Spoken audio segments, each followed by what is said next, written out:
Good morning. Before I get into today's topic, I just want to acknowledge my appreciation for a couple of people who on their own took portions of some of my videos and used them to create new videos. One of them was sort of a meditative video that had a scene of like fish and stuff like that swimming around. I didn't look at it this morning, but that's what I remember. And the other was a multimedia video that included parts of various movies and comedy. If you can call Bill Hicks a comedian, I mean, he was telling the truth from his position as a stand-up comedian, or whatever you would call the role that he played. But then there I was talking from spirit, obviously, about who we are, and that was what the video was about. Who are we? I think that was the title of it. Again, I didn't look at either of those this morning, but both of them were released yesterday, which I found interesting and posted them on my Facebook page. So if you're just a YouTuber, I guess you're going to have to somehow get onto Facebook if you want to see them, because that's the only place they're going to be. I'm not going to. I don't even know if I have a link to actually put them on YouTube. I don't know. Anyway, that's just by way of introduction. The topic, or the title for today, is 2012, Leaving the Seeming Impossible to God. And I wrote a little blurb. I am convinced that we each have something within us that is divine.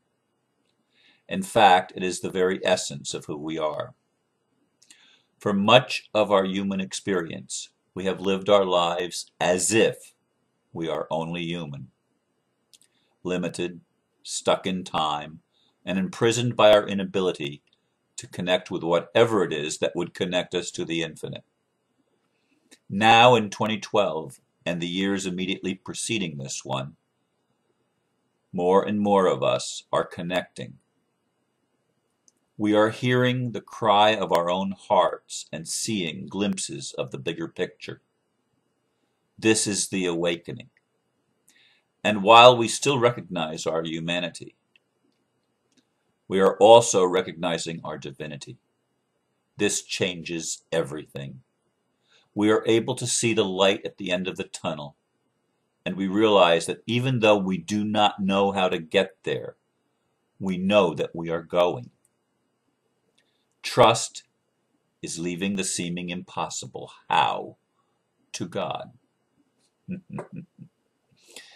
Indeed. Now, I know what I wrote, but even as I was reading that first sentence, something within us is divine. Actually, our humanity is also divine. It's a divine amnesia that we agreed to take on so that we could find our way back to what we actually were. I believe that. I believe that. Now, there's an awful lot of people, I've mentioned yesterday in the video, I think it was yesterday, that I get letters or emails from people or comments from people that say, humans can't do that, only God can do that. And I made the statement in one of my recent videos that I don't trust humanity, but I trust what's in humanity. I trust what's in us. Because that which is in us is actually who we really are. And I'm in a workshop again this weekend, a level 2 workshop with Margie and other friends. Level 2 means that we've already done level 1. And we joined together to go on a more in-depth thing. And one of the things we did last night is a line of expression in which we were saying together certain phrases and seeing how they felt. And one of the things that we said was, I need you. Now, we get in trouble as we've pointed out in many workshops, when we think we need a particular person and we give ourselves away, we lose ourselves in our need for a specific other person. And it is often said that all we actually need is air and food and water and shelter. I think there was one other one. When we were little, we need human touch. A baby will die without human touch. But as I was saying, I need you, I was realizing who I was saying it to. It was my own higher self. That's how I saw it and felt it in the moment that we were doing the exercise. And I realize that I am not just this body, this mind. I am not just this expression of identity known as Ron Van Dyke. That there is a part of me that is me. That I have felt much of my life disconnected from. And when I feel disconnected from that part of me, life seems hopeless and I seem helpless and powerless and poor and destitute sometimes. And I'm overwhelmed by the circumstances and situations in which I find myself. But more and more, as I've stepped out over the past year plus and started doing what I came to do and bringing the message to humanity that I came to bring, it's changing me because I'm realizing with less of an effort how connected I am to that infinite part of myself.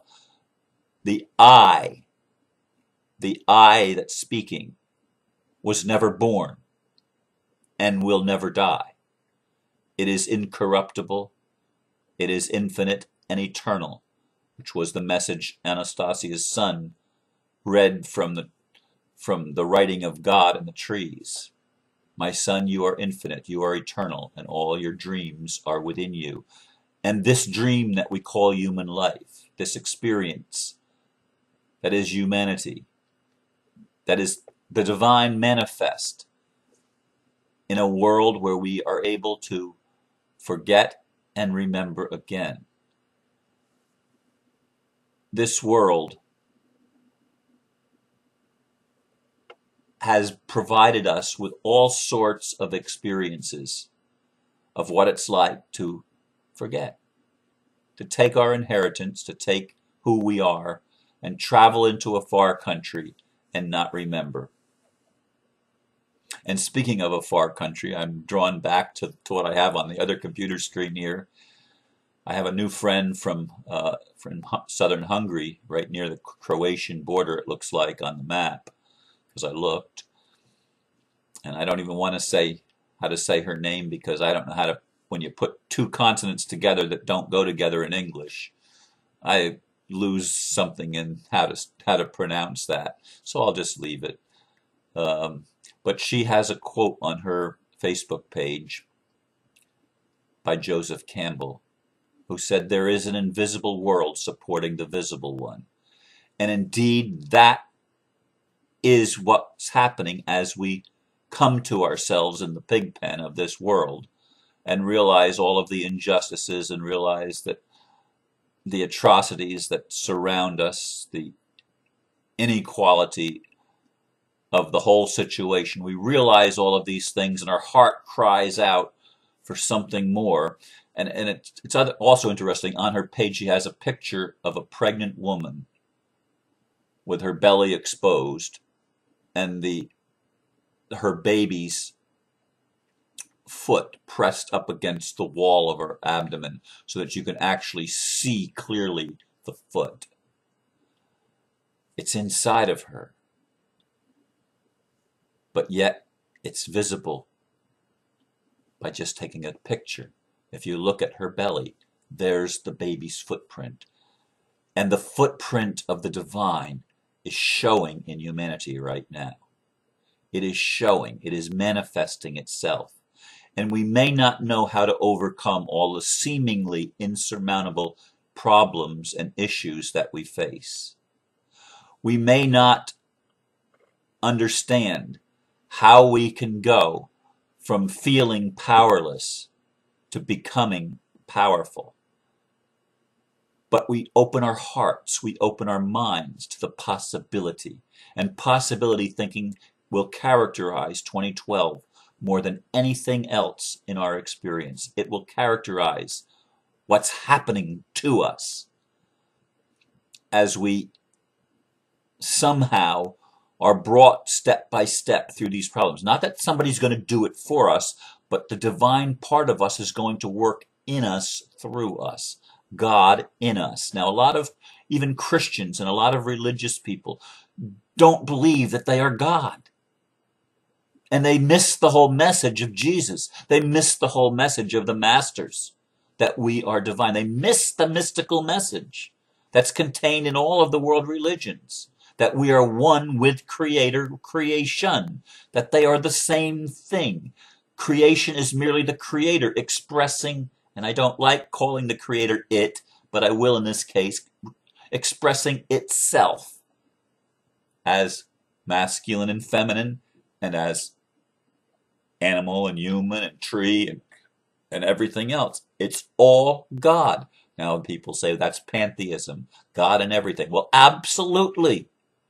Absolutely. How can God be everywhere present, omnipresent, and not be in everything? It's impossible. As I've said in previous videos, if the psalmist wrote, "If I make my bed in hell, you are there." So here we are in a hell of our own making, our own creation, and we wonder, what can we do to get out? But the love of God reaches even there. Nothing on heaven or in heaven or on earth or in any experience can separate us from the love of God. It is infinite. It is in us, all of us. And we know we have seen freedom. It seems to be out there somewhere, but it arises from in here somewhere. It is our divine nature awakening while we are still embodied. We're not dying to remember. We are remembering while we are still alive. We are connecting with that part of ourselves which empowers us and enriches us and makes the seemingly impossible things possible. It's how when in part of an exercise that last night in the workshop, I was able to see that there was some concern expressed by some of the people in the group about some of the things that are going on. And I was able to see, because of the testimony of Bill Wood and the Navy SEAL with David Wilcock and with Kerry Cassidy on Project Candlelight. I watched the two videos with Bill Wood. To hear his testimony and to know that others in the military are waking up. It seems impossible to man that the military and the police forces and the so-called control mechanism of the elite is actually going to be supporting humanity and supporting the cry, because the cry is in the hearts of the soldiers and the police officers, and yes, even the politicians and the bankers and the lawyers and the judges.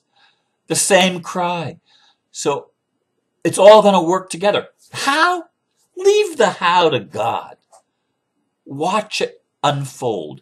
Watch it open up like a lotus blossom, opening to all of its beauty. That's what's going to be happening this year. We can see it. We can feel it. Now there's the doubters. There's always going to be the doubters, the naysayers, the people that are saying, you're dreaming, you're dreaming. Yes, we've all been dreaming all of our lives. It's a dream.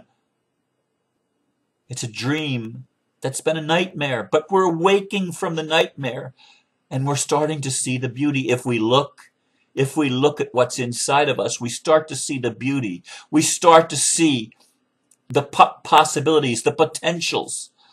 And those potentials have always been in us, but now we're becoming aware of them.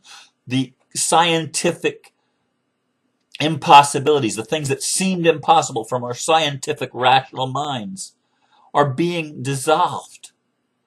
All of the doubt is being dissolved and washed away as we open our hearts and open our minds and open our eyes and start to see the bigger picture and connect the dots and find the missing pieces to the puzzles of our own lives. We're able to do this, and it changes the whole scenario. It changes everything. We can see the new world right at the threshold of where we are now. It's right here, right now, and we're moving there. We're going into that realm, into that space, because we're in that timeline of ascension, that timeline of remembrance. This do in remembrance of me. I am the flesh. I am the body. I am the blood. I am. It's part of me. It's not out there somewhere. And I used Christian symbolism, but because that's what I'm most familiar with. But the symbols of whatever your religion is, you are all of that. It's not someone else or somewhere else. It's you. You are the one that is awakening and remembering that you are divine. And you can have that divinity and express it in a human form. This is the beauty. This is the ascension. This is the resurrection of you within your own womb and your own, what was your own tomb, what has been your own tomb in the past.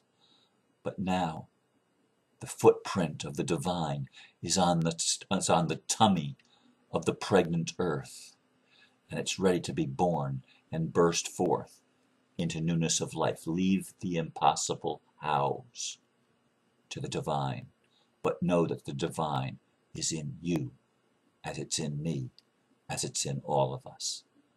This is a beautiful time that we're living in. Thank you for listening. Have a beautiful day. Namaste.